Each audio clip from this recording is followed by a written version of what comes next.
안녕하세요. 반갑습니다. 허브경제TV의 한성욱입니다. 두산중공업 바로 한번 보도록 하겠습니다. 주주분들 고생 많으셨습니다.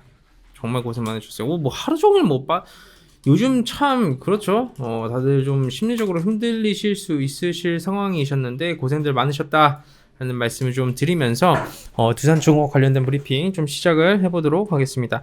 일단 시장 모두 간단하게 한번 체크를 하고 가셔야 되겠죠. 여러분 시장 모르고 우리가 갈 수는 없잖아요. 그렇죠? 예.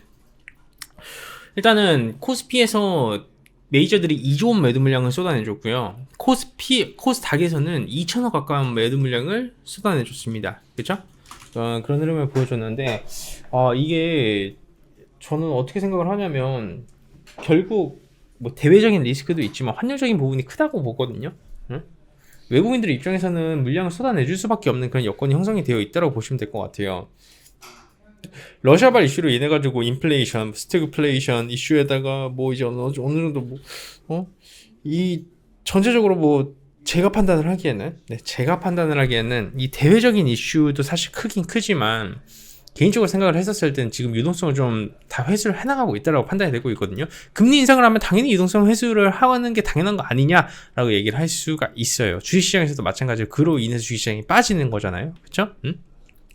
아니면 개념 자체가 다르다라는 겁니다. 이 러시아발 이슈를 통해 가지고 인플레이션을 정당화시키고 그리고 이제 합리적이고 타당하게 유동성을 회수를 시켜 나가고 있는 그런 그런 상황이라고 생각을 하고 있어요. 돈을 삭제시킨다라는 거잖아요. 회수를 하는 거고 여러분들의 돈을 뺏어가는 거잖아요. 그런 흐름이 좀 나와주고 있다 보니까 추세상으로 봤을 때도 코스피, 코스닥 전체적으로 여러분 8개월 동안 하락장했어요. 8개월 동안. 냉정하게 보면 화가 나질 수밖에 없잖아요. 그렇죠? 이 정도 화가 날 수도 있는데 정말 고생 많으셨다라는 말씀 좀 드리고 싶고요. 오늘은 뭐 두산중공업 관련된 뭐 민주당 측에서 얘기가 나와줬었는데 그 키워드도 한번 얘기를 해보고 눈해보도록 한번 해보자고요. 네, 자 시작하도록 하겠습니다. 그리고 저희 죄송합니다. 하나만 더 말씀드리자면 저희 하단 배너 보시면 카카오톡 친구 추가도 꼭 한 번씩 해주세요. 허브리핑, 시장 관련된 브리핑, 두산 관련된 내용까지 포함을 해가지고 자 있을 때마다 팀장님한테 드리고 있어요. 그러면 그거 한 번씩 요청하셔가지고 관련 내용도 받아보시고 주식 투자하실 때 다른 데는 돈을 지불해야지 받을 수 있을 만한 정보를 저희는 텔레그램에서 다 그냥 무료로 제공해드리고 있어요. 꼭 한 번씩 보세요. 자, 보도록 하겠습니다.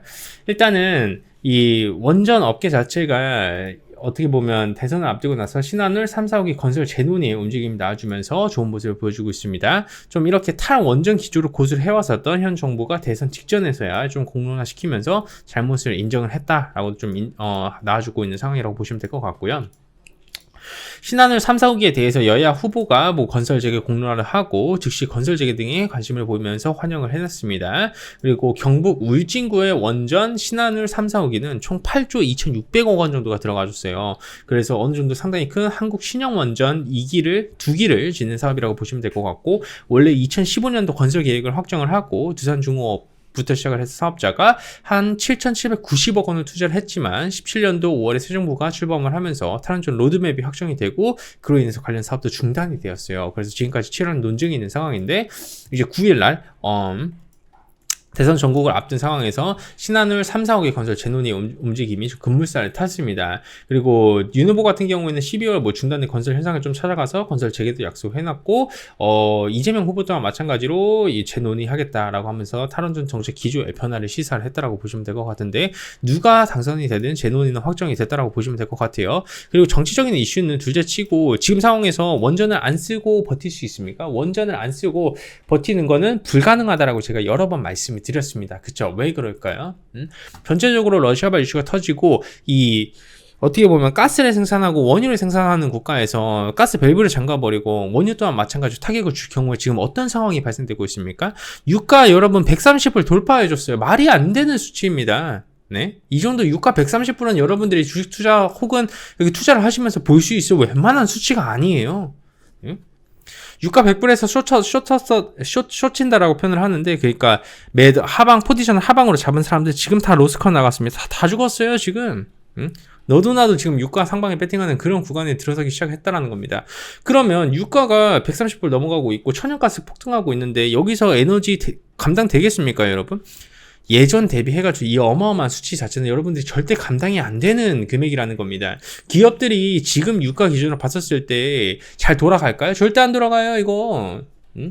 공장 돌리는데 어마어마한 뭐 그렇다라고 해도 뭐 그런 기준으로 봤었을 때, 그러다 보니까 EU에서는 지금 친환경 에너지를 밀고 있지 않습니까? 풍력, 태양광, 원전을 밀고 있는데 6월에 최종안 나옵니다. 원전 관련돼 가지고 원전이 이제 녹색 에너지를 인정받을 수 있을 만한 키워드도 나와주고 있는 상황이고, 어떤 정권이 나와주든 그런 건 상관없이 시대의 흐름 자체가 K-텍스노미 안에도 K-텍스노미 안에도 원전이 들어가질 수밖에 없는 이런 여건이 조성되어 있다는 게 정말 중요하다라는 말씀 제가 좀 드리고 싶어요.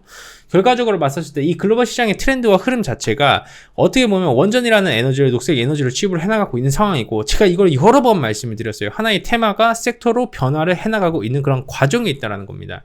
예, 그렇기 때문에 지금 상당히 중요한 시점이고, 충분히 원전 업계 또한 마찬가지로 시간이 조금만 더 흘러도 좋은 결과물을 보여줄 수밖에 없는 그런 구간이 있다라고 한번 이해를 해주시면 된다라는 말씀 좀 드리도록 하겠습니다. 오늘 그러면 이렇게 호재가 나와줬는데 왜 빠졌냐라는 말씀에 제가 이런 말씀 드리고 싶어요. 코스닥 개박살 났잖아요. 코스피도 박살 나고. 그럼 뭐 용입니까? 뭐 어떻게 올라가죠? 무조건 시장 빠질 때 올라가잖아요. 시장 빠질 때 올라가는 걸 기대를 하시는 분들은 잘못됐습니다. 그게 왜 그러냐면 해지 종목군들이 대부분 시장 빠질 때 올라가줍니다. 원자재 관련주요, 석유 관련주요, 러시아 우크라이나 전쟁 관련주, 이런 애들이나 시장 빠질 때 올라가준다라는 거예요. 그럼 두산중공업 지금 시장 빠질 때 올라가, 원전 테마 시장 빠질 때 올라가, 그러면 해지 종목밖에 안 돼요. 시장을 주도해 줄 수 있으면 섹터로서의 전환이 절대 불가능하다라는 거예요. 그러면 시장 빠질 때 원전이 올라가는 게 좋습니까? 안 좋습니까? 안 좋은 거예요. 되려 지금 당장 올라가 주는 게 여러분 그냥 테마로서의 움직임일 뿐이니까 전체 큰 그림으로 봤었을 때는 절대 안 좋다라는 겁니다. 그래서 제가 누누이 강조를 하지만 언제나 작은 그림을 보는 사람들은 이걸 이해를 못해요. 당장 내일 올라가면 좋아하거든. 근데 당장 내일 올라가도 큰 그림으로 봤었을 때 앞으로 더 빠질 거라고 하면 뭐가 좋죠? 왜냐하면 중장기 투자를 하시는 분들한테는 우리는 조금 더 안정적인 포지션과 안정적인 흐름을 보여주는 걸 최우선으로 생각을 하고 최대 중요하다고 생각을 합니다.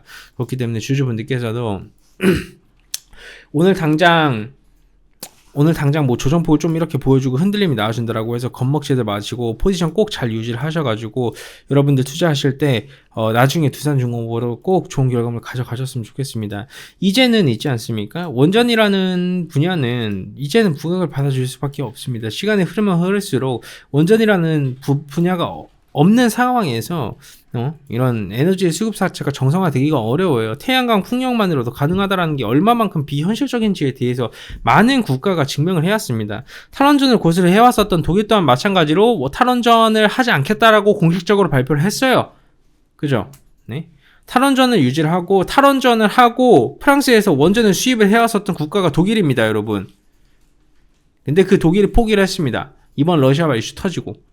그리고 되게 웃긴 게 이런 에너지를 공급을 해주는 국가가 보면 다 사회주의 국가, 공산주의 국가예요. 되게 이상합니다. 중국, 러시아 뭐 이런 데 있잖아요. 벨라루스 이런 데인데 참 시는 참 이게 불공평하다고 해야 될지 공평하다고 해야 될지, 사회주의에 빈곤함을 제공해준 대신에 이런 자원을 제공을 해주신 건지 참 애매하네요. 그렇기 때문에 주주분들께서도 지금 상황에서 좀 더 버티시고 화이팅 하시고, 언제나 그랬듯이 개인 투자자분들이 주식 투자 안 하겠다, 그만하겠다라고 할 때가 저점입니다. 그리고 그만하겠다라고 하신 분들 지수 올라가는 고점에서 또 추격 매수 들어와 줍니다.